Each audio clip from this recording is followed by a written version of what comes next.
Hello guys, ఈ మధ్య కాలంలో సినిమా టైటిల్స్కి అండ్ సినిమా స్టోరీకి సంబంధం లేకుండా వస్తున్నటువంటి ఈ జనరేషన్లో మన ముందరికి మన చరిత్రను చూపించినటువంటి సినిమా వచ్చింది. సో ఆ సినిమానే చావా. లక్ష్మణ్ ఊటేకర్ డైరెక్షన్లో విక్కీ కౌశల్ హీరోగా, రష్మిక మందన హీరోయిన్గా వచ్చినటువంటి సినిమానే చావా.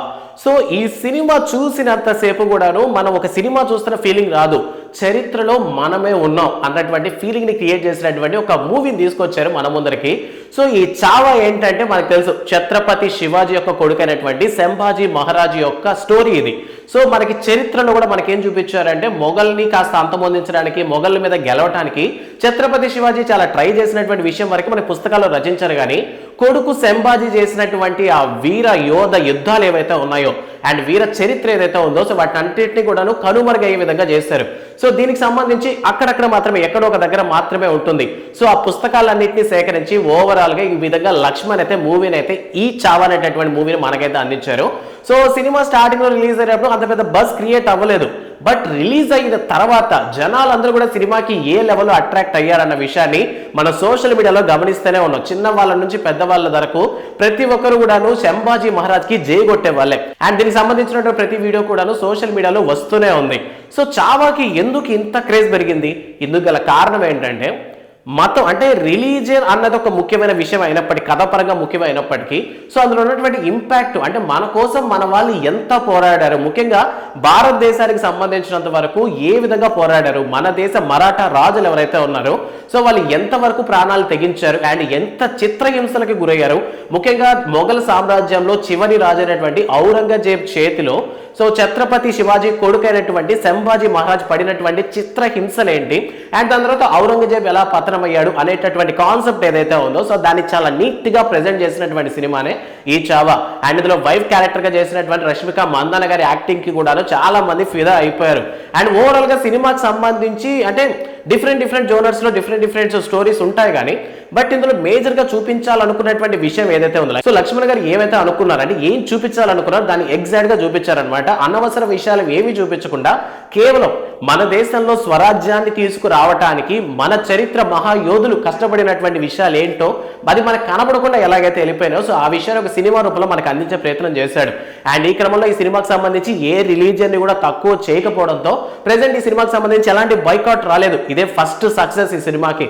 ఇక సినిమాకి సంబంధించి చాలా మంచి విషయాలు ఉన్నాయి. సినిమా షూటింగ్ స్టార్ట్ చేసినటువంటి టైము, యుద్ధం మొదలు పెట్టేటటువంటి సీన్స్ టైము, ఎగ్జాక్ట్ గా ఆ టైంలో సంభాజీ మహారాజ్ గారు ఎప్పుడైతే యుద్ధాన్ని మొదలు పెట్టిన తిది అలా ఉంటాయో, సో అలాంటి టైంలో ఇక్కడ కూడా అలాంటి సీన్సే చిత్రీకరించారని చెప్పారు. అండ్ హీరోగా నటించినటువంటి విక్కీ కౌశల్ పర్ఫెక్ట్ గా సరిపోయారు అనమాట ఈ క్యారెక్టర్ సంబంధించి. సో నిజంగా సంభాజీ మహారాజ్ గారు ఉంటే ఆయన ఖచ్చితంగా ఇలానే ఉంటారా అన్నటువంటి ఒక విజువల్ మన కళ్ళ ముందర తీసుకొచ్చారు. ఇక సినిమా పరంగా హైప్ ఇచ్చేటటువంటి సీన్స్ చాలానే ఉన్నాయి. సో సినిమా స్టార్టింగ్ సీన్స్ దగ్గర నుంచి ఎండింగ్ క్లైమాక్స్ వరకు కూడా సో సుమారు 40 రోజులు చిత్రహింసలకి గురి చేసిన తర్వాత ఇంకా ఎంత చేసినా సంభాజీ తట్టుకుంటాడన్న ఉద్దేశంతో ఔరంగజేబు సంభాజీ మహారాజుని తల నరికించి సో అతనికి ఉన్నటువంటి శరీర భాగాలన్నీ కట్ చేపించి పక్కనున్న నదిలో బారేస్తారు. సో ఇది హిస్టరీ. సో ఈ హిస్టరీని చూపించినటువంటి ప్రయత్నమే చేశారు. సో ఇప్పటి కూడా ఉద్దేశం ఏంటంటే, మనలో కొంతమంది గుంట నక్కలు ఉంటారు, సో జాగ్రత్తగా మసులుకోవాలి. సో వన్స్ ఒక యూనిటీ అనేది కానీ ఉంటే ఖచ్చితంగా ఏదైనా సాధించగలన్న ఉద్దేశమే ఈ సినిమాలో మనకు చూపించేటటువంటి ప్రయత్నం చేశారు. ఓవరాల్ గా చావా సినిమా ఎందుకు జనాలకి బాగా నచ్చింది, ఎందుకు ప్రతి ఒక్కరు ఎమోషనల్ గా కనెక్ట్ అవుతున్నారంటే, సో మన చరిత్రకారులు, మన యోధులు ఎవరైతే ఉన్నారో వాళ్ళు ఎంతో కష్టపడ్డారు. మనకి ఇప్పుడు అనుభవిస్తున్నటువంటి ఈ లగ్జరీస్ ఏవైతే ఉన్నాయి, ఈ ఫెసిలిటీస్ ఏవైతే ఉన్నాయి, ఇవన్నీ ఎప్పుడు ఊరికే వచ్చింది కాదు.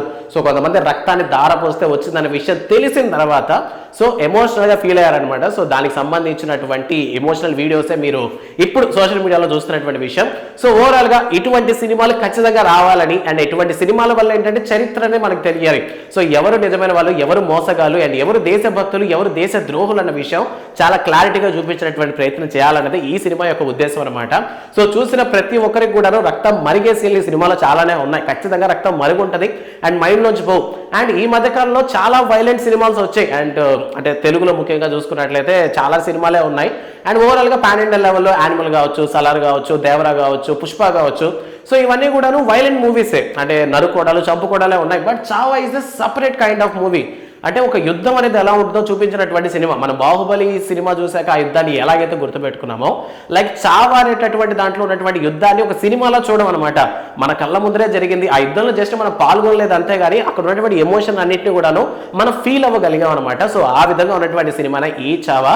సో ఓవరాల్ గా సినిమాకి సంబంధించి, ఇది సినిమా అని చెప్పడం కరెక్ట్ కాదు కానీ ఇది ఒక హిస్టరీ, మన హిస్టరీ, ఇది మన కథ అని చెప్పుకోవడానికి చాలా గర్వంగా అయితే ఫీల్ అవుతున్నాను.